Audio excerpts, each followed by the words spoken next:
जी अस्सलाम वालेकुम प्यारे दोस्तों। उम्मीद है आप सब खैर वाफियत से होंगे। अच्छा जी, आज का जो हमारा टॉपिक है वो है सीधा रास्ता। मैं इससे पहले दो बातें अर्ज करना चाहूँगा कि हर शख्स इस वक्त बड़ा परेशान है। कम से कम एक सादा तबाह शख्स इस कदर परेशान है कि वो कहता है कि यार इधर जाऊं तो ये फिरका उसको काफिर कहता है, अहले हदीस के पास जाऊं तो वो अहले तशरीह को काफिर कहता है, अहले तशरीह के पास जाऊं तो अहले हदीस को काफिर कहता है, अगर बरेलवी के पास जाऊं तो वो देवबंदी को बुरा कहता है, देवबंदी के पास जाऊं तो बरेलवी को। मतलब हर तरफ से वो घिरा हुआ है। ये भी आपको जन्नत की बिशारत दे रहा है, ये भी आपको जन्नत की बिशारत दे रहा है, ये भी जन्नत की बिशारत दे रहा है, तो इंसान जाए कहाँ। और फिर ऐसा दौर आ गया कि दौर फितन, यानी कि रूह हदीस की रूह से अगर देखा जाए तो ये रवायात से हमें पता लगता है कि एक वक्त वो ऐसा आएगा कि जब तस्बीह के दाने की तरह फितने जो हैं वो जिस तरह बारिश के कतरे गिरते हैं, इस तरह जो है वो फितने आएंगे। और आज हम देख रहे हैं कि सुबह उठते हैं लोग मुसलमान होते हैं, शाम को सोते वो काफिर होते हैं। अपने दीनी अहकामात जो उनके ऊपर लागू किए गए हैं उनकी इतनी नाफरमानी करते हैं, इतनी नाफरमानी करते हैं कि रात को हम ये सोच रहे होते हैं कि हम तो बहुत बड़े अच्छे मुसलमान हैं, लेकिन दर हकीकत हमारा इस्लाम से दूर दूर तक उस वक्त वास्ता नहीं होता। तो समझ नहीं आती कि यार सीधा रास्ता कौन सा है, हम जाएं तो जाएं किधर आखिरकार। इसकी बात माने, इसकी बात माने, उसकी माने, किसकी माने। ये कहता है वो गलत है हम ठीक हैं, ये कहते हैं कि वो कहते हैं कि नहीं वो गलत है हम ठीक हैं। आखिरकार ठीक हैं कौन? कोई ऐसा फाइनल डिसीजन हमें बता दिया जाए कि जी हम इसके ऊपर अमल करें तो बस ठीक है, हम फिर किसी की भी नहीं सुनेंगे, हमें बस ये पता लग गया। तो इसका जवाब पहले तो सूरत फातिहा में खुद ही अब ये दुआ इहदिना सिरातल मुस्तकीम क्या है, मेरे परवरदिगार मुझे सीधे रास्ते पर चला। और अब वो सीधा रास्ता कुरान खुद ही बताता है। सूरत अनाम की आयत नंबर 151 टू 153, 151 से लेके 153 तक अगर आप पढ़ें, इसमें पूरे का पूरा हक सीधा रास्ता अल्लाह ने बयान कर दिया है। और यहाँ तक कि सीधा रास्ता नहीं बल्कि साथ ये भी बता दी कि ये हराम चीजें हैं, अगर आप इनको करोगे तो सख्त गुनाहगार होगे, और ये उल्टा रास्ता है और इसके अलावा कोई और रास्ता आप अगर इख्तियार करेंगे, इसके अलावा अगर आप ये बुराई नहीं छोड़ेंगे और अगर आप इसी के ऊपर चलते रहेंगे तो फिर आपके लिए बात खतरनाक है। इसको मैंने तकरीबन 16 पॉइंट के अंदर मैंने डिस्कस करना है और मैं सिर्फ नाम ही बताता चलूंगा, जहां पर जरूरत पड़ी एक दो मैं बातें उस पर जिम्न में करूंगा, वगरना सिर्फ मैं आपको बताता चलूंगा कि सीधा रास्ता है क्या, जिसको हम इख्तियार कर लें तो हम बच जाएंगे।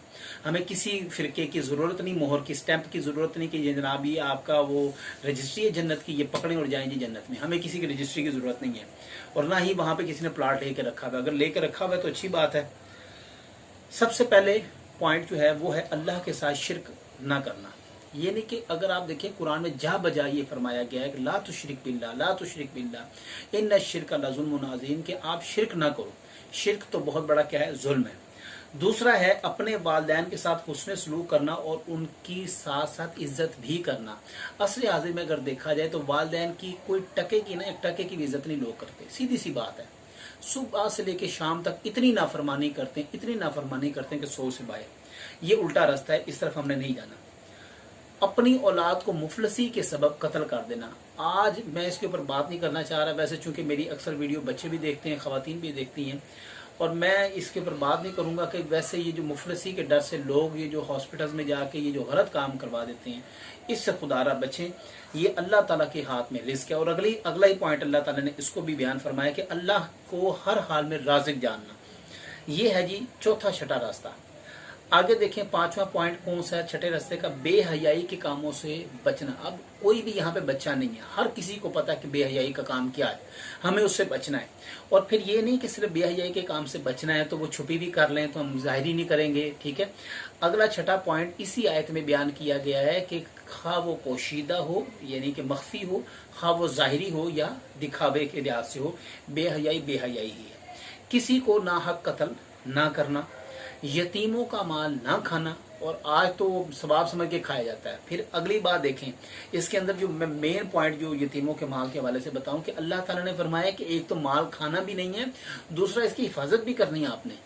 ये नहीं कि जनाब हमने यतीमों का माल नहीं खाना, ठीक है जी इनका माल है इनको दे दें, बस खुद ही जो करें बेड़ा गर्क कर दें, सामान खराब कर दें, पैसा लुटा दें, हमें क्या लेना देना, नहीं। बल्कि अल्लाह ताला फरमाता है तुमने हिफाजत भी करनी है कि कहीं ये माल गलत रास्ते पर ना लगा दें, ये तुम्हारी जिम्मेदारी है।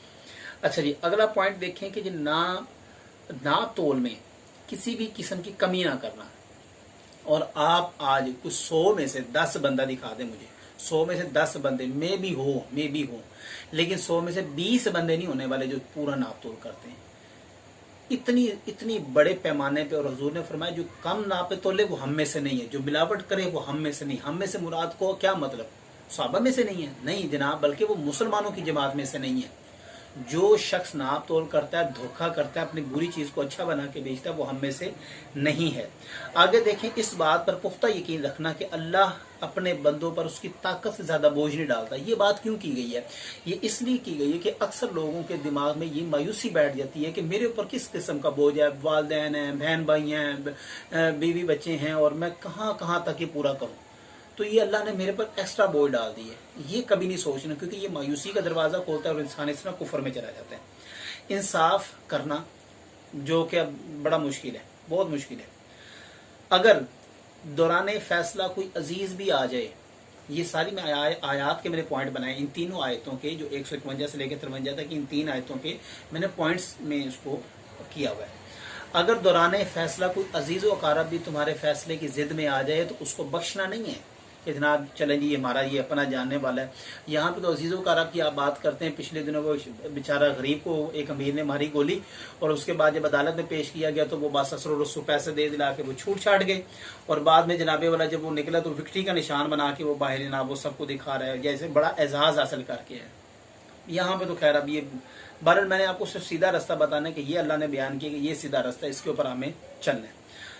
अल्लाह से किया हुआ अहद पूरा करना है। कौन सा अहद हमने पूरा करना है, कौन सा वादा किया? अलस्तु बिरब्बिकुम, कि ऐ मेरे रब आप हमारे अल्लाह हैं, आप वहदहु ला शरीक हैं, आपके अलावा किसी को भी हमने पूजा नहीं करनी, इबादत नहीं करनी, ना ही हम आपके साथ किसी को शरीक करेंगे। इन तमाम बुराइयों से निजात पाना अपनी जिंदगी का मकसद बना लेना, ये 15वां पॉइंट है। इन तमाम बुराइयों से जो शिरक है, बिदअत है, यतीमों का माल खाना है, नाप तोल में कमी, इन तमाम जो बुराइयां, इन सब से अपना मकसद बना लेना कि मैं इन सब के अंदर मुलव्वस नहीं होऊंगा, और यही मेरा सीधा रास्ता है। और इसके अलावा 16वां पॉइंट है, इसके अलावा किसी और राह पर, किसी की राह पर ना चलना। ये मेरा भाई वो 16 पॉइंट है। ये 3 आयात हैं, आप इसको खुद भी मुताला कर सकते हैं और खुद ही करें तो मेरे ख्याल ज्यादा बेहतर है, आपको ज्यादा इसकी समझ आएगी। इसके अलावा कोई भी सीधा रास्ता नहीं है। कोई बरेलवी, कोई देवबंदी, कोई अहले हदीस, कोई अहले तशरीक, कोई किसी भी फिरके का शख्स आपको जन्नत की गारंटी नहीं दे सकता। अगर देगा वो झूठ है। ये कुरान मजीद आपके सामने पड़ा है, ये आपको गारंटी देगा जन्नत की, तो ये आपको जन्नत में इंशाअल्लाह ताला लेकर भी जाएगा, ये आपको तनहा भी नहीं छोड़ेगा।